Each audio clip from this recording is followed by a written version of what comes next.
Radio Classique. La matinale de Radio Classique avec David Abiker. Et François-Olivier Gisbert que je salue à 8h45. Bonjour France. Bonjour David. Je vais commencer avec vous évidemment par l'Iran. Que vous inspire la situation là-bas et peut-être aussi la façon dont les Européens, la France affrontent à leur façon ce qui s'y passe? Bon, c'est pas terrible. Hein.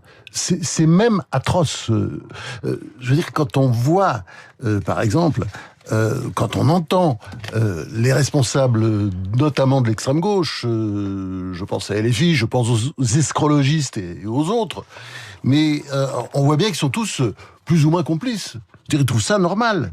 Hein, je veux dire, comme si toute la gauche, enfin une grande partie de la gauche, s'était alignée sur les positions de notre grande intellectuelle et grande économiste Sandrine Rousseau. Vous savez, il y en a qui le croient en tout cas, que c'est une grande économiste.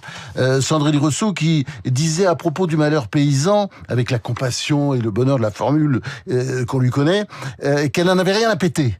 Eh ben, on pourrait utiliser, disons, cette formule élégante pour qualifier, comment dire, la position d'une grande partie de la gauche, enfin de l'extrême gauche en tout cas, sur ce qui se passe en Iran. Pourquoi ? Parce que le peuple iranien est visiblement plus proche d'Israël que il pouvait l'être du Hamas et du Hezbollah, qui sont des créations de la République islamique d'Iran, et que le peuple iranien revient à la vieille tradition, qui était d'ailleurs celle du Shah d'Iran, et puis précédemment d'un grand personnage historique dont on parle assez peu en ce moment, mais qui a un rôle important, en tout cas en Iran, parce que c'est une grande civilisation, la civilisation perse.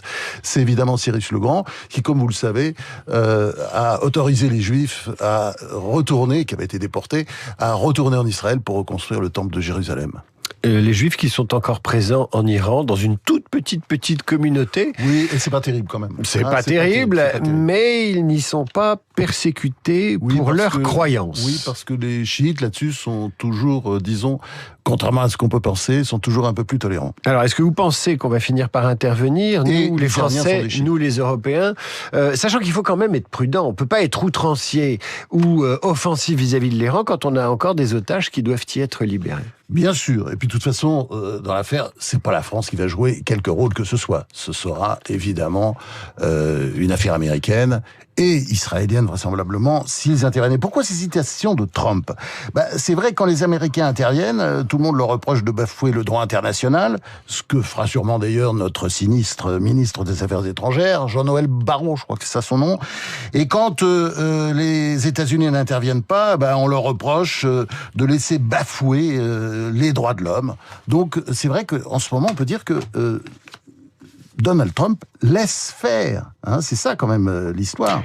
Alors, tout ce qui se passe là-bas est juste répugnant, comme d'habitude. Sur le nombre des victimes, on n'a pas de sources sérieuses, parce que toutes les informations sont c'est des milliers quand même de partout. Mais ce sont vraisemblablement des milliers. On parle même, on entend le chiffre de 12 000, c'est peut-être même beaucoup plus. Il y a au moins 10 000 personnes qui sont arrêtées.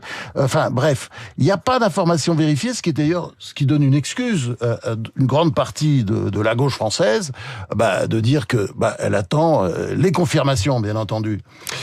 Alors, Donald Trump, vous en parlez, c'est la grande affaire depuis 24 heures avec l'Iran, c'est l'offensive, j'allais dire l'offensive commerciale de Donald Trump sur le Groenland. On l'entendait dans la revue de presse d'Aveg Athénio, il est prêt à offrir des centaines de milliards pour acquérir cette île danoise. Est-ce que vous pensez que ça va marcher ? Je suis pas sûr.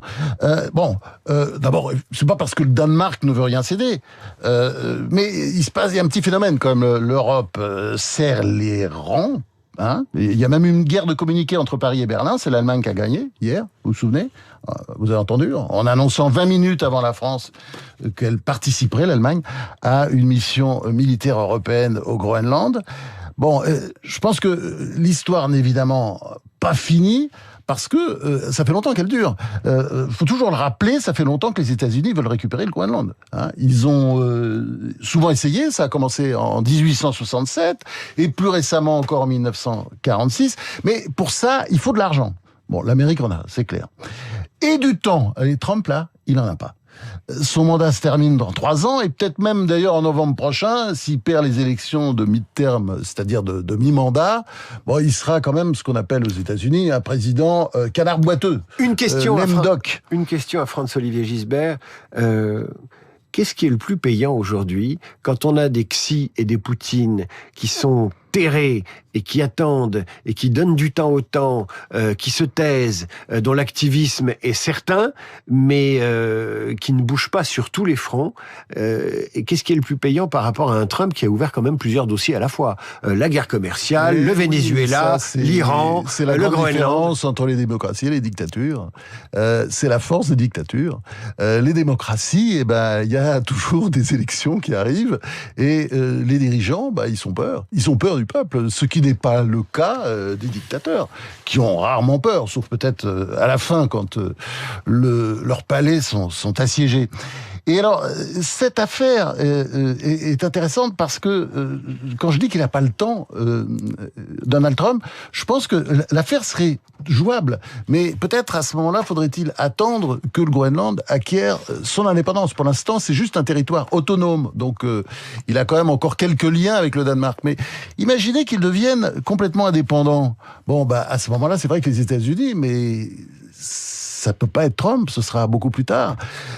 S'il est indépendant, les États-Unis peuvent proposer 100 milliards, 200 milliards, 300 milliards, ça fait de l'argent. Il y a 56 000 Groenlandais. Et puis d'ailleurs, on n'est pas obligé de donner l'argent à tout le monde, mais ça peut faire vite 2 millions, 4 millions, 6 millions par Groenlandais. Vous pensez qu'ils vont refuser si on leur propose ? Mais pour ça, il faut qu'ils aient l'indépendance, et ils n'auront pas l'indépendance tout de suite. On a fait le calcul hier, alors je ne sais plus quelle somme on avait pris, mais on s'était dit, si les Groenlandais acceptent l'offre de Trump, 100 milliards... Oui, et 100 milliards, c'est vraiment un prix bas, ça fait déjà 2 millions. C'est 7 fois moins que l'estimation donnée tout à l'heure par Hervé. S'ils acceptaient 100 milliards, ça ferait, si on divise par 50 000 habitants, ça ferait 2 millions de dollars par personne. Oui. À ce prix-là, vous dites oui, vous ? Je pense que tout le monde dirait oui. Tous les gros vous défilez. Oui. Non, je ne me défile pas. Ouais. Je pense que c'est la seule solution à un moment donné. Mais c'est pas une décision, à moins qu'ils veuillent la force, utiliser la force. Il y a quand même. Je ne vois pas utiliser la force face aux Européens. Mais il y a quand même il y a un immense paradoxe dans la démarche de Trump, c'est qu'il est prêt à payer, soi-disant pour la défense des États-Unis, une somme colossale, tout en disant aux Européens, vous payez pas assez dans le cadre de l'OTAN. Donc, à un moment donné, il faut qu'il se mette en cohérence avec lui-même. On termine, justement... C'est vrai qu'on n'a pas payé beaucoup, historiquement. Enfin, il y a des pays c'est une chose. Il y a des pays comme l'Espagne, ils se gardent bien sur notre dos, d'ailleurs, parce que la France, c'est vrai, elle dépense un peu pour la défense. Mais enfin, elle pourrait dépenser plus. Depuis les origines, et notamment grâce au général de Gaulle. Oui, grâce au général de Gaulle, surtout. Oui, on parlait... Attendez, il nous reste peu de temps. Il nous reste peu de temps, on va aller au restaurant. 24 restaurants de l'enseigne Kentucky Fried Chicken vont devenir 100% halal. Qu'est-ce que ça dit sur la France, sachant que tout à l'heure, avec Hervé Gattegno, nous évoquions l'emprise de la malbouffe sur le territoire, mais là, c'est presque culturel. Alors, Kentucky Fried Chicken, c'est vraiment là, pour le coup, c'est la malbouffe. Mais c'est pas l'affaire du siècle. Il y a des gens qui adorent ça. Ce n'est même pas l'affaire de la semaine. Mais c'est très intéressant par rapport à l'évolution que nous sommes en train de vivre. D'ailleurs, nous avons un président qui flirte volontiers avec le communautarisme. Parce que le sujet, c'est le communautarisme. Le communautarisme, il arrive en France. D'ailleurs, il est arrivé avec cette décision du président de la République de créer un haut commissariat à la diversité. On en parlait lundi avec Luc Ferry. Voilà, bon, ça pue le communautarisme. Et le communautarisme, quand on voit les résultats au Royaume-Uni, franchement, ça donne pas envie. Mais bon, il y a toute une partie de la population qui va vers ça. Et qu'est-ce que c'est le communautarisme ? Je vais vous lire ce passage absolument extraordinaire d'un livre de Yves Michaud, philosophe, de gauche. L'obsession de la bienveillance et du soin conduit à accepter toutes les différences pour peu qu'elles invoquent des excuses de la vulnérabilité, de la souffrance et de la minorité. Elle favorise alors les revendications communautaristes qui s'avancent masquées sous les dehors des plaintes. Et j'ajouterais... Yves Michaud dans Contre la bienveillance. Et j'ajouterais, souffrez, vous serez médiatisé. Franz, je vous dis à la semaine prochaine. On va se quitter avec une curiosité musicale. C'est l'hymne du Groenland, curiosité d'actualité.